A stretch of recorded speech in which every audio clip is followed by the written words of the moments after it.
نحمده ونصلي ونسلم على رسوله الكريم اما بعد فاعوذ بالله من الشيطان الرجيم بسم الله الرحمن الرحيم هو الذي انزل من السماء ماء لكم منه شراب ومنه شجر فيه تسيمون ينبت لكم به الزرع والزيتون والنخيل والأعناب ومن كل الثمرات إن في ذلك لآية لقوم يتفكرون۔ وہی ہے جس نے آسمان سے پانی اتارا، اس سے تمہارا پینا ہے، اور اسی سے درخت اگتے ہیں جن سے تم جانور چراتے ہو۔ اس پانی سے وہ تمہارے لیے کھیتی اور زیتون اور کھجور اور انگور اور ہر قسم کے پھل اگاتا ہے۔ بے شک اس میں غور و فکر کرنے والوں کے لیے نشانی ہے۔ اللہ رب العالمین نے اس آیات سے پہلے والی آیات میں اپنے احسانات کا ذکر فرمایا کہ جو خاص اس نے انسانوں پر فرمائے، اور اس آیت میں ان نعمتوں کو بیان فرمایا کہ جو صرف انسانوں کے ساتھ خاص نہیں بلکہ تمام حیوانات کے لیے بھی ہیں، اور وہ یہ کہ اللہ رب العالمین نے آسمان سے پانی اتارا کہ جو پینے کے لیے استعمال بھی ہوتا ہے اور اس سے نباتات بھی اگتی ہیں، اور فرمایا کہ جس سے تمام جانور نفع اٹھاتے ہیں۔ اسی طرح فرمایا کہ اللہ رب العالمین نے سابقہ آیات میں حیوانات کا تفصیلی اور اجمالی طور پر ذکر فرمایا، اور اس آیت میں پھلوں کا تفصیلی اور اجمالی دونوں طرح سے ذکر فرمایا ہے، اور اس آیت میں 4 اجناس کا صراحت کے ساتھ اللہ رب العالمین نے ذکر فرمایا۔ نمبر 1 کھیتی، اس سے مراد وہ دانہ ہے کہ جس سے غذا حاصل کی جاتی ہے، جیسے گندم، جو اور ان جیسی دوسری چیزیں، کیونکہ ان سے بدن انسانی تقویت حاصل کرتا ہے۔ نمبر 2 فرمایا زیتون، یہ سالن اور تیل کے طور پر استعمال ہوتا ہے، اور فرمایا کہ یہ پھل جو ہے وہ برکت والا ہے۔ نمبر 3 جس کھیتی کا ذکر اللہ نے پھل کا ذکر کیا، ان 4 اجناس میں سے تیسری چیز کھجور کا ذکر کیا۔ کھجور اس میں یہ وہ پھل ہے کہ فرمایا کہ اس میں غذائیت بھی ہے اور یہ میوہ بھی ہے، اور اس کے بعد 4 نمبر پر ذکر انگور کا کیا، فرمایا یہ بھی غذائیت سے بھرپور ہے اور میوہ ہونے میں کھجور کی طرح ہے۔ اور اس کے بعد اللہ رب العالمین نے ذکر فرمایا کہ وَمِن كُلِّ ثَمَرَاتٍ، فرما کر تمام پھلوں کو مختصر طور پر اجمالی طور پر ذکر کر دیا، تاکہ لوگ اللہ کی عظیم قدرت اور مخلوق پر اس کے انعامات سے آگاہ ہوں۔ اور فرمایا کہ پانی نازل کرنے اور اس سے طرح طرح کی اجناس پیدا کرنے میں ان لوگوں کے لیے اللہ کے کمال علم، قدرت اور فرمایا حکمت اور صرف اسی کے معبود ہونے پر دلالت کرنے والی بڑی بڑی نشانیاں ہیں کہ جو ان صنعتوں میں، یعنی یہ جو مختصر ذکر کی گئی کہ زیتون کو دیکھ لے، انگور کو دیکھ لے، کھجور کو دیکھ لے، پانی کو دیکھ لے، نباتات جو اگاتی ہیں، اور اس کے علاوہ جتنی صنعتیں اللہ کی نے پیدا کی ہیں، فرمایا کہ اس میں غور و فکر کرنے والے وہ لوگ ایمان قبول کر لیتے ہیں، جو غور و فکر نہیں کرتے وہ ایمان قبول نہیں کرتے۔ یہ وجہ یہی ہے کہ غور و فکر جب بندہ کرتا ہے تو اسے پتہ چلتا ہے کہ یہ بنانے والی کوئی ذات ہے اور وہ معبود وہی ہو سکتی ہے اور عبادت کے لائق وہی ہے۔ آگے ارشاد فرمایا وَسَخَّرَ لَكُمُ اللَّيْلَ وَالنَّهَارَ وَالشَّمْسَ وَالْقَمَرَ وَالنُّجُومُ مُسَخَّرَاتٌ بِأَمْرِهِ إِنَّ فِي ذَلِكَ لَآيَاتٍ لِقَوْمٍ يَعْقِلُونَ۔ آپ ان آیات میں غور کیجئے گا، بار بار یعنی دعوت دی گئی اس صورت میں، خاص طور پر جو میں شروع میں بھی بتا چکا تھا کہ بندہ جتنا غور کرے تو اسے اللہ کا قرب نصیب ہو سکتا ہے۔ اب اس آیت میں بھی فرمایا کہ اس نے تمہارے لیے رات اور دن اور سورج اور چاند کو کام میں لگا دیا، اور ستارے بھی اسی کے حکم کے پابند ہیں، بے شک اس میں عقل مندوں کے لیے نشانیاں ہیں۔ یعنی اللہ نے پہلے عالم سفلی یعنی زمین اور اس پر موجود تمام چیزوں کا ذکر اللہ رب العالمین نے فرمایا، اور اس آیت میں اللہ نے ان نعمتوں کا ذکر فرمایا کہ جس کا تعلق عالم علوی سے یعنی آسمانوں سے ہے، بادلوں سے ہے، اور ان میں تمام موجود چیزیں اس میں موجود ہیں، اور فرمایا یہ سب نعمتیں جو ہیں وہ کائنات کا جو نظام اللہ نے بنایا ہے اس کی تکمیل اور عالم کو نفع دینے کے لیے اللہ نے ان چیزوں کو پیدا کیا، اور فرمایا کہ جو لوگ صحیح اور سلیم عقل رکھنے والے ہیں، فرمایا کہ وہ لوگ ان چیزوں میں غور اور فکر کر کے سمجھ جائیں گے کہ اللہ رب العالمین ہی اپنے اختیار سے ہر کام کرنے والا ہے اور تمام مخلوق اس کی قدرت کے تحت ہے۔ علماء فرماتے ہیں اس سے تین باتیں حاصل ہوئی اس آیت سے۔ نمبر ایک کہ ہر ذرہ کائنات کے ہر ذرے میں بندہ غور کرے تو وہ ہر ذرہ اسے اللہ کی معرفت کا پتہ بتائے گی، یعنی ہر ذرہ علماء کہتے ہیں کہ یہ معرفت الہی کا پورا ایک دفتر ہے، اس کے لیے لیکن صحیح عقل کی ضرورت ہے۔ نمبر دو فرمایا اللہ کے نزدیک وہی عقل اچھی ہے کہ جو اللہ کو پہچانے، اور جبکہ جو عقل اس کی معرفت تک نہ پہنچائے یاد رکھیے کہ وہ بے عقلی ہے۔ تو عقل مند وہی ہوتا ہے کہ جو اللہ کی معرفت کو حاصل کرے، اور یہی ہماری زندگی کا مقصد بھی ہے۔ یہ نہیں کہ ہم بھی حیوانات کی طرح بس زندگی گزارتے رہیں، کھاتے پیتے رہیں، سوتے رہیں، بس اپنی زندگی ایسے ہی گزار دیں، اور ہم اس رب کی معرفت کو حاصل ہی نہ کریں کہ ہمیں دنیا میں کیوں بھیجا گیا۔ کوئی ہے پالن ہار کہ جانور جیسے بے عقل ہے، ہم بھی ایسے بے عقل بن کر دنیا میں نہ رہیں۔ تیسری بات اس آیت سے یہ پتہ چلی کہ علم طب یعنی ڈاکٹری جس کو کہا جاتا ہے، علم طب، ریاضی، فلکیات وغیرہ، یہ بہت عمدہ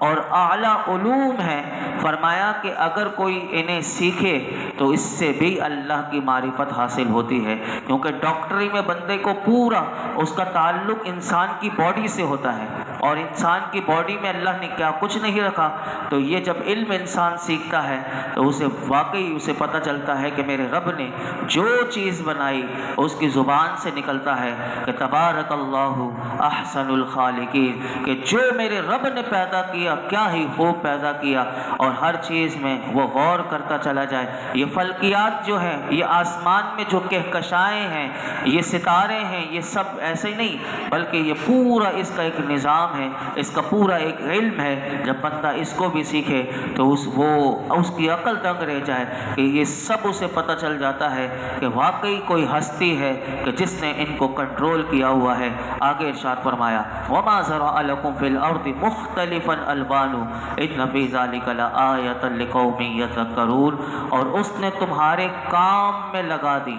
وہ مختلف رنگوں والی چیزیں جو اس نے تمہارے لیے زمین میں پیدا کی، بے شک اس میں نصیحت ماننے والوں کے لیے نشانیاں ہیں۔ یعنی اللہ نے انہیں تمہارے کام کے لیے لگا دی، جو اس نے تمہارے لیے زمین میں حیوانات، درخت، پھل، یہ سب اللہ نے پیدا کیا، لیکن سب کو تمہارے لیے پیدا کیا، یعنی یہ سارے تمہیں نفع پہنچا رہی ہیں۔ اور فرمایا کہ وہ اپنی کثیر تعداد کے باوجود خلقت میں دیکھیں، حیت میں دیکھیں، کیفیت میں دیکھیں، رنگ میں دیکھیں، مختلف ہیں، حتیٰ کہ ان میں سے کوئی مکمل طور پر دوسرے کی طرح نہیں ہوتا۔ فرمایا کہ اس میں اللہ کی قدرت کی جو ہے اس کے کمال پر مضبوط دلیل ہے کہ جو اللہ نے پیدا کی ہیں، لیکن بات وہی ہے کہ فرمایا نصیحت جو مانے گا اس کے لیے بہت بڑی بڑی نشانیاں ہیں۔ آگے ارشاد فرمایا وَهُوَ الَّذِي سَخَّرَ الْبَحْرَ لِتَأْكُلُوا مِنْهُ لَحْمًا طَرِيًّا وَتَسْتَخْرِجُوا مِنْهُ حِلْيَةً تَلْبَسُونَهَا وَتَرَى الْفُلْكَ مَوَاخِرَ فِيهِ وَلِتَبْتَغُوا مِنْ فَضْلِهِ وَلَعَلَّكُمْ تَشْكُرُونَ، اور وہی ہے جس نے سمندر تمہارے قابو میں دے دی تاکہ تم اس میں سے تازہ گوشت کھاؤ، اور تم اس میں سے زیور نکالو جسے تم پہنتے ہو، اور تم اس میں کشتیوں کو دیکھتے ہو کہ پانی کو چیرتی ہوئی چلتی ہے، اور اس لیے کہ تم اس کا فضل تلاش کرو اور تاکہ تم شکر ادا کرو۔ اس آیت میں سب سے پہلے سمندر کی تسخیر کو بیان کیا گیا، سمندر کو تمہارے قابو میں دے دیا۔ اس سے کیا مراد ہے؟ سمندر کو قابو میں دینے کا معنی یہ ہے کہ اللہ رب العالمین نے سمندروں کو انسانوں کے لیے، یعنی انسانوں کو سمندروں سے نفع اٹھانے کی قدرت اللہ نے عطا کر دی، اور وہ کشتیوں اور بحری جہازوں کے ذریعے اس سمندر میں سفر کرتے ہیں۔ یہ ہے وہ اختیار۔ فرمایا کہ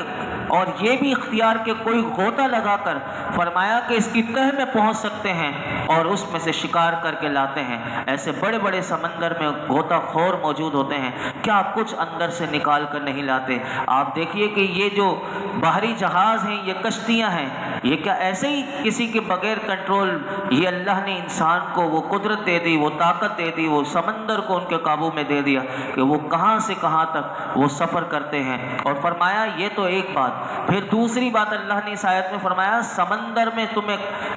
بے شمار انسانوں کے لیے فائدے ہیں۔ ان میں سے اللہ نے صرف 3 فائدے اس آیت میں ذکر کیے۔ پہلا فائدہ فرمایا کہ تم اس میں سے تازہ گوشت کھاتے ہو، یعنی مچھلی، اس سے مراد مچھلی ہے کہ مچھلی اللہ رب العالمین نے اس میں کتنی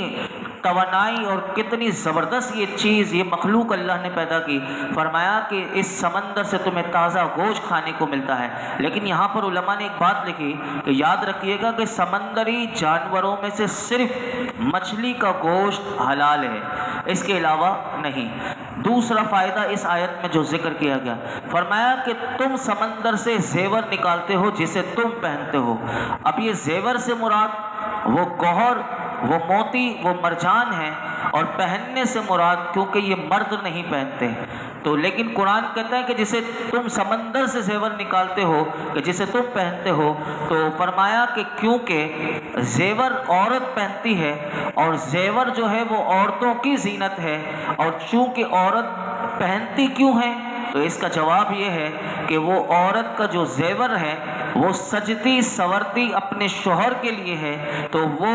کیونکہ سجتی اپنے شوہر کے لیے ہے تو اس لیے فرمایا کہ یہ مردوں کی زینت اور لباس ہے، کیونکہ عورت اگر پہن کر اپنے شوہر کے سامنے آتی ہے سج کر سور کر تو اس کے لیے وہ اور اس کی محبت بڑھ جاتی ہے۔ تو قرآن نے کہا اے مردوں کہ یہ دیکھو کہ یہ تمہاری ہی زینت اور لباس ہے کہ جسے تم ہی نکالتے ہو، تمہاری ہی عورت پہنتی ہے۔ اور تیسرا فائدہ اس آیت میں اللہ نے جو سمندر سے ملتا ہے وہ یہ ذکر کیا کہ تم اس میں کشتیوں کو دیکھتے ہو کہ وہ پانی کو چیرتی ہوئی چلتی ہے، یعنی اگر تم میں سے کوئی سمندر پر جائے تو وہ دیکھے گا کہ ہوا کا رخ جو ہے وہ ایک طرف ہونے کے باوجود وہ بادلوں کو،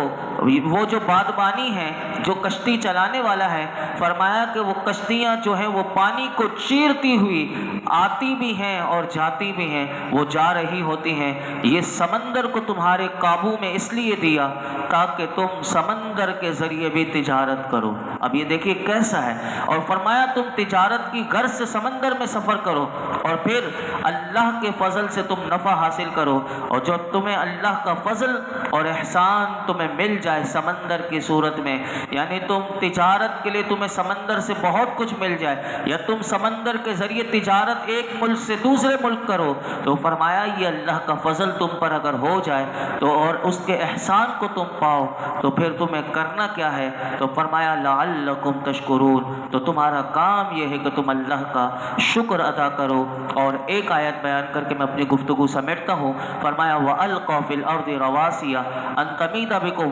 وَأَنْهَارًا وَسُبُلًا لَعَلَّكُمْ تَهْتَدُونَ وَعَلَامَاتٍ وَبِالنَّجْمِ هُمْ يَهْتَدُونَ، اور اس نے زمین میں لنگٹ ڈالے تاکہ زمین تمہیں لے کر حرکت نہ کرتی رہے، اور اس نے نہریں اور راستے بنائے تاکہ تم راستہ پالو، اور راستوں کے لیے کئی نشانیاں بنائی، اور لوگ ستاروں سے راستہ پا لیتے ہیں۔ اس آیت کا مختصر خلاصہ خلاصہ یہ ہے کہ اللہ رب العالمین نے زمین میں مضبوط پہاڑوں کے لنگر ڈالے، یعنی وہ پہاڑ جو ہیں وہ کیلوں کی طرح اللہ نے زمین میں گاڑ دیے، تاکہ وہ زمین جو ہے وہ تمہیں لے کر حرکت نہ کرتی رہے، کیونکہ جب پہاڑ نہیں تھے تو زمین ہل رہی تھی۔ یہ میں پیچھے بھی بتا چکا ہوں کہ وہ زمین ایک طرف جھک گئی تھی۔ زمین کا بیلنس اللہ رب العالمین نے اس سے کیسا کیا، اور فرمایا اس رب کا فضل تو دیکھو تمہارے اوپر، اس کی رحمت کو دیکھو کہ اس نے زمین میں تمہارے لیے نہریں بھی بنائی، راستے بھی بنائے، کہ جن پر تم اپنے سفر کے دوران چلتے بھی ہو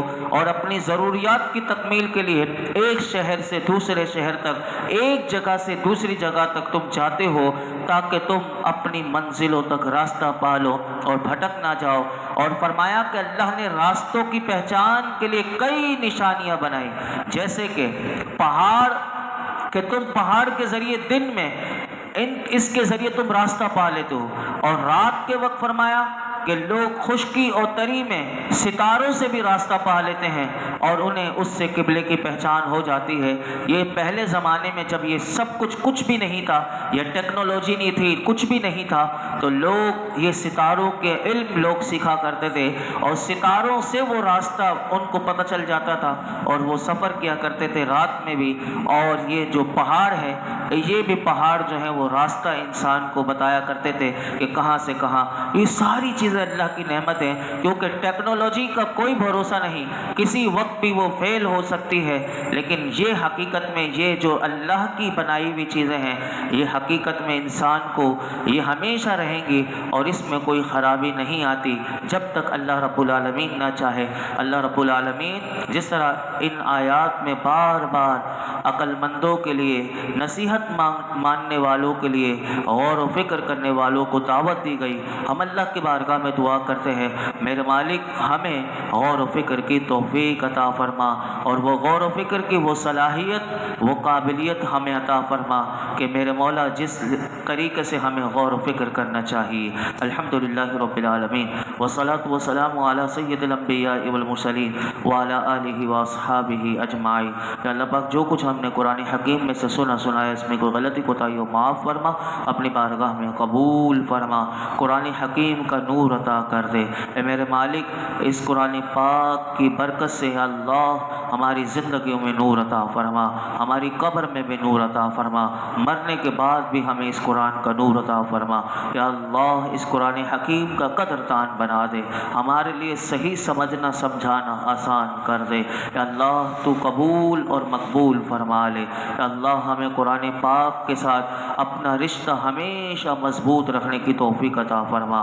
یا رب العالمین آج تک جتنی دعائیں کی ہیں آئندہ کریں گے، سب دعاؤں کو اپنی بارگاہ میں اپنے محبوب کے میلاد کے صدقے میں قبول فرما۔ یا اللہ یہ جتنے حاضرین موجود ہیں، جس کے دل میں جو مراد ہو پوری فرما، بیماروں کو شفا دے دے، بے روزگاروں کو اچھا روزگار دے دے، ہمارے رزق دسترخوان کو وسیع کر دے۔ اے مالک ہمیں مرتے دم تک کسی کا کسی لحاظ سے محتاج نہ کرنا، اپنے سوا کسی کا محتاج نہ کرنا۔ وصلی اللہ تعالی علی خیر خلق محمد وعلی آلہ وصحبہ اجمعین۔